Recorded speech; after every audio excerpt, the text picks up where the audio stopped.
Come, before your next ejaculation, listen to me. The sweetest thing in this world, apart from hope of making heaven, is cold eba with ila sepol, very hot one. Just make the eba like overnight, then make fresh ila sepol. Kai, you remember it for a very long time. The second sweetest feeling I know as a man is ejaculation. I don't know how women experience it, but for many men, that few seconds can feel like the highest level of pleasure. Now let us talk about that few seconds that have ruined thousands of lives. Because one of the greatest gifts God gave man is not strength, it is self-control.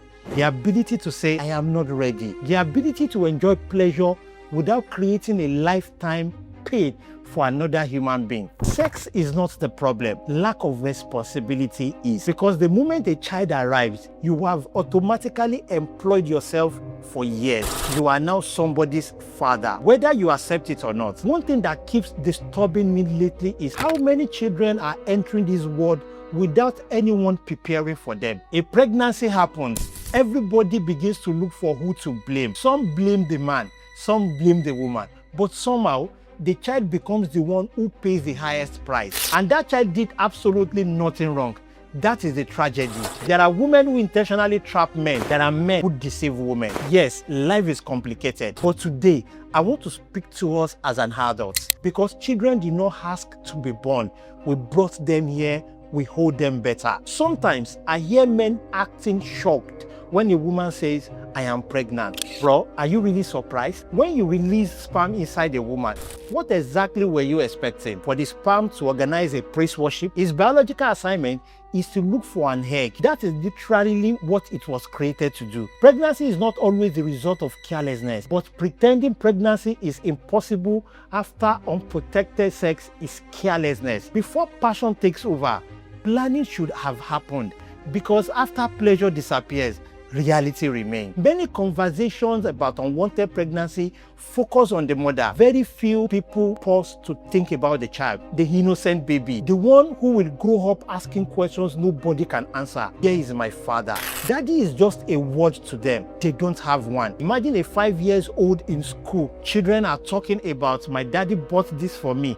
My daddy is coming for visiting day. The one child suddenly become quiet, not because they don't have stories, because they don't have the person. Do you know what it means for a child to grow up wondering why someone they have never offended choose not to love them? Children naturally assume everything is their fault. Many abandoned children secretly ask themselves, maybe daddy left because I wasn't good enough. Imagine carrying that wound from age 5. That wound can quietly become insecurity. It can become anger, low self-esteem, fear of commitment. It can cause depression. It can become the reason they struggle to trust people for the rest of their lives. Joining the wrong friends, following gangs, seeking validation from strangers, accepting abusive relationships, living recklessly. Not because they were born bad, but because something was missing from childhood. People often ask, why are young people so hungry these days? Sometimes the answer started 20 years earlier in somebody's bedroom. One uncontrolled decision,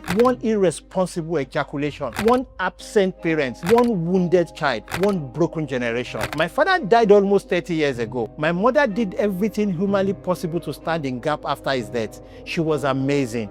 But even today, there are moments I still miss my father, not because my mother failed, but because mothers and fathers are no replacement for each other. They are different gifts. A good mother cannot become a father.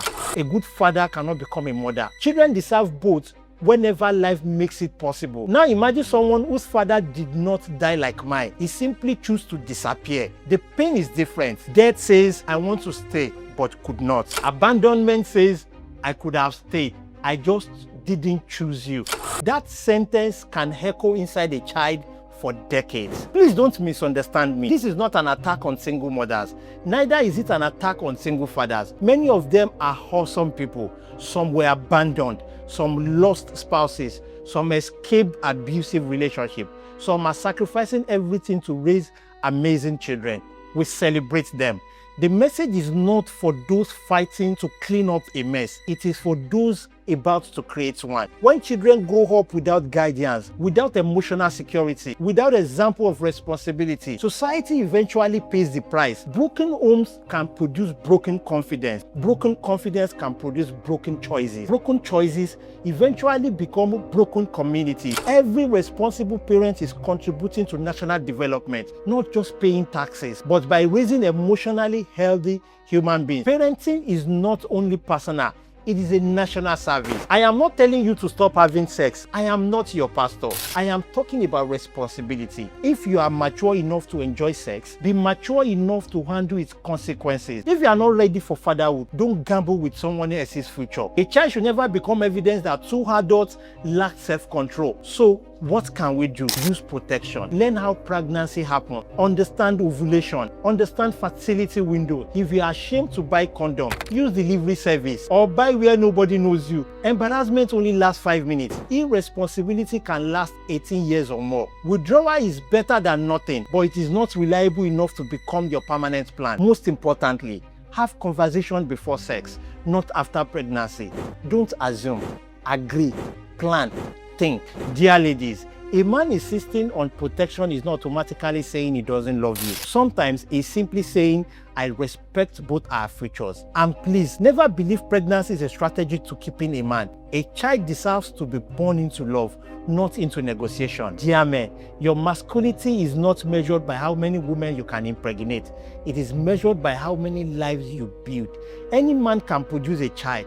Not every man can raise one. There is a difference between becoming a father and acting like one. Real men don't release sperm. Real men release security, leadership, protection, presence, provision, love. One day, your child will introduce you to the world. The question is, what kind of story will they tell? Will they say my father was always there, or I don't know him? The answer starts long before pregnancy. It starts with self-control, because sometimes the most loving thing a man can do is not to become a father today. It is to wait until he's ready to become a good one. 5 seconds of pleasure should never become 50 years of pain. This is not about denying yourself. It is about preparing yourself. This is not about fear. It is about fatherhood. If this message changes your mindset, one child may grow up with love they deserve. Please share this content. My name is Betta Wale. Ẹ máa rántí pé bá òkú, ìṣe ò tán. See you on my next video.